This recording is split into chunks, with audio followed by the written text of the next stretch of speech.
Приветствую вас на канале Wow Nails Design. В этом видео у меня для вас весь процесс выполнения данного маникюра, от снятия старого покрытия до градиента со стразами. Идея не моя, фото нашла и скинула мне клиентка, и вот что мы пытались повторить. Насколько у нас получилось, оценивать вам.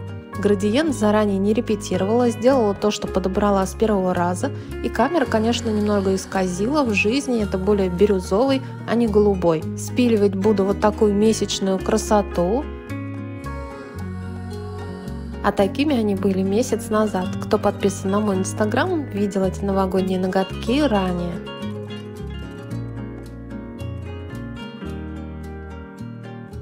Итак, четко, информативно, поехали.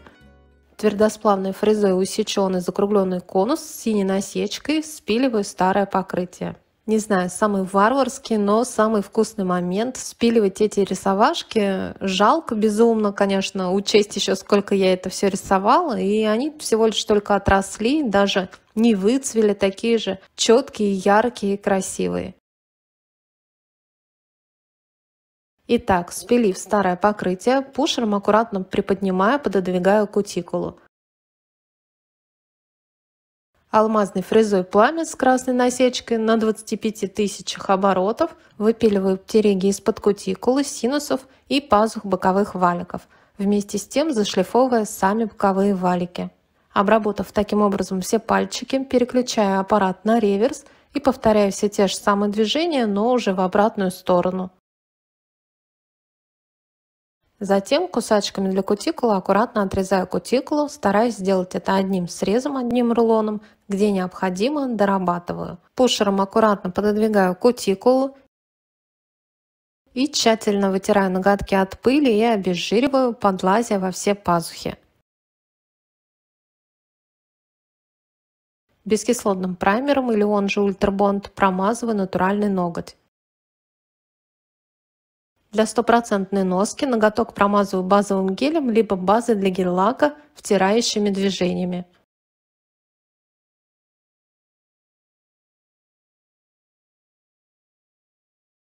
Просушиваю ее 30 секунд. И далее буду делать коррекцию. Я укрепляю ноготки молочным камуфлирующим полигелем.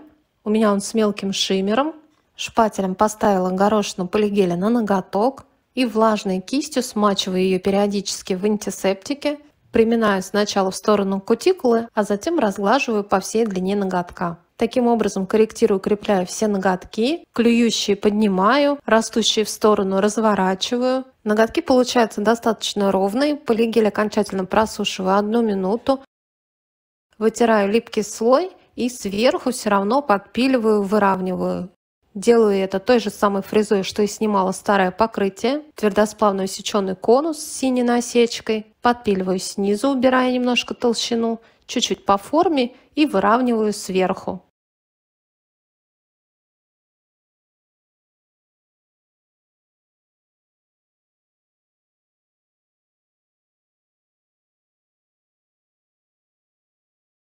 Очищаю от пыли, переворачиваю ручку клиентки и керамической фрезой игла выпиливаю старые ноготки из-под ногтей и убираю, где необходимо, лишнюю толщину. Как правило, указательные ноготки у всех клиенток обязательно клюют. У кого-то сильнее, у кого-то меньше.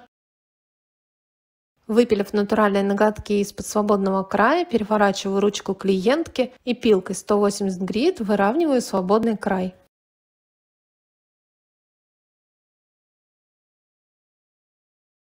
Закончив опил, тщательно очищаю от пыли и обезжириваю ноготки, подлазя во все пазухи. Еще раз пушером пододвигаю кутикулу.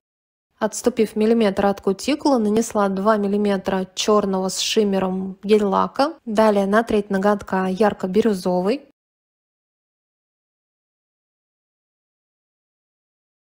Чуть меньше нанесла выбеленного мятного. И на самый кончик свободного края 2-3 мм белого с шиммером. Кистью гребешок для градиента, разметающими движениями из стороны в стороны, начиная снизу и продвигаясь кверху, перемешиваю цвета между собой. Уже на этом этапе практически идеально перемешиваем гель-лаки. Чем легче и чаще наше движение, тем более плавный получится переход и видны будут лишь только тончайшие поперечные полосы. Этой же кистью докрашиваю, дорабатываю боковых валиков, как бы доперемешиваю этот гель-лак. В 80% градиентов я делаю их в один слой, но так как это контрастные градиенты достаточно сложные, то есть у нас от черного идет до белого переход через ярко-бирюзовый. Этот градиент я буду выполнять в 2 слоя. Первый слой я сделала в качестве подложки, на нем остались немножко поперечные полосы. Тонкой кистью докрасила черным гель-лаком у кутикулы, просушила градиент 1 минуту и наношу гель-лаки вторым слоем. Точно в таком же количестве, в такой же последовательности. Разметающими движениями перемешиваю цвета между собой. Да, знаю, набирает обороты, сама пробовала, иногда делаю с акриловой пудрой, якобы так быстрее. Для меня данный вариант более чистый и не дает такого глобального объема, как, например, градиент по акриловой пудре. Снимая на клиентке, тут я, конечно, запачкала сильно боковые валики, так как жутко, просто катастрофически неудобно, когда камера между твоим глазом и твоей рукой. Я практически не вижу, делаю, можно сказать, с закрытыми глазами этот градиент. Вижу только сбоку, что я там понатворила. В стандартной работе, когда не мешает камера, это получается, конечно же, гораздо чище. Стягивающими движениями довела градиент до идеала и просушила 1 минуту. Ноготки с градиентами я перекрыла глянцевым топом без остаточной липкости, слегка выравнивающим слоем. Все заблестел, заискрился, ровненький, гладенький, морская лагуна. Таким образом, я выполнила градиенты на больших пальцах, указательных и мизинцах. Окончательно топ просушила. Полупрозрачным гель-лаком цвета пудры я перекрою безымянные и средние ноготки. Так как предыдущие ноготки у меня уже были под молочным полигелем, я, конечно же, не стала их спиливать начисто, хотя можно было их изначально укрепить или выровнять, или нарастить сразу же пудровым полигелем, например. В моем случае я сделала коррекцию тем же молочным полигелем и уже потом перекрыла его пудровым гель-лаком. Я нанесла сначала тонко кистью из флакона, тонкой кистью довела и выровняла, где необходимо, затем перевернула пальчик клиентки, чтобы гель-лак хорошо разровнялся, и отправила в лампу. Просушив 30 секунд, на палитру наставляю гель-лаки тех же цветов, что и участвовали у меня в градиенте.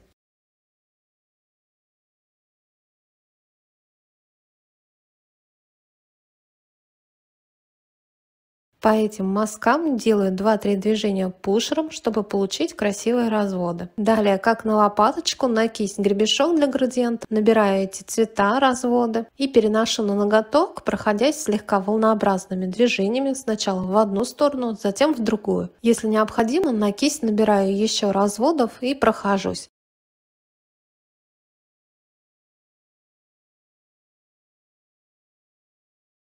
Тонкой кистью докрашиваю где необходимо и где нужно добавляю необходимые цвета.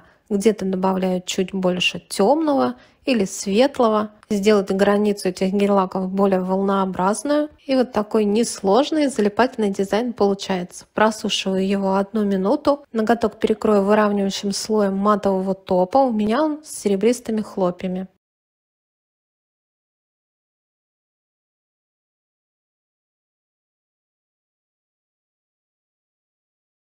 Пока не просушила матовый топ, покажу, как этот дизайн выглядит в глянце. Просушиваю половину времени, так как далее буду выкладывать стразы и все окончательно вместе досохнет. Использовать буду темно-золотые стразы, или я бы сказала бронзового цвета, черные бульонки и черные полусферы диаметром примерно 1,5 мм. Инкрустировать стразы буду на очень густой глянцевый топ. Данный топ действительно очень густой и хорошо прозрачный и блестящий. Тонкой кистью наношу этот топ возле кутикулы и немножечко на уголок. Наставляю стразы и полусферы. И затем между ними выкладываю черные бульонки. Бульонки я на перчатке на большом пальце заранее перемешиваю с топом, Так их удобнее и быстрее перенести на ноготок. Промежуточно просушиваю, чтобы все стопроцентно относилось с этим же топом. Промазываю по периметру, делая как бы бортик. Также прокрашиваю обязательно между стразиков, перекрывая все бульонки. И эти черные полусферы, иногда они могут облазить, также промазываю топом. Просушиваю окончательно 1 минуту, и маникюр готов. Что скажете? На мой взгляд, неплохой плагиат у нас получился. Надеюсь, это видео вам понравилось или было полезным. Не забывайте ставить лайки, мне будет очень приятно. А также подписаться на мой канал, чтобы не пропустить новые интересные видео. И до новых встреч!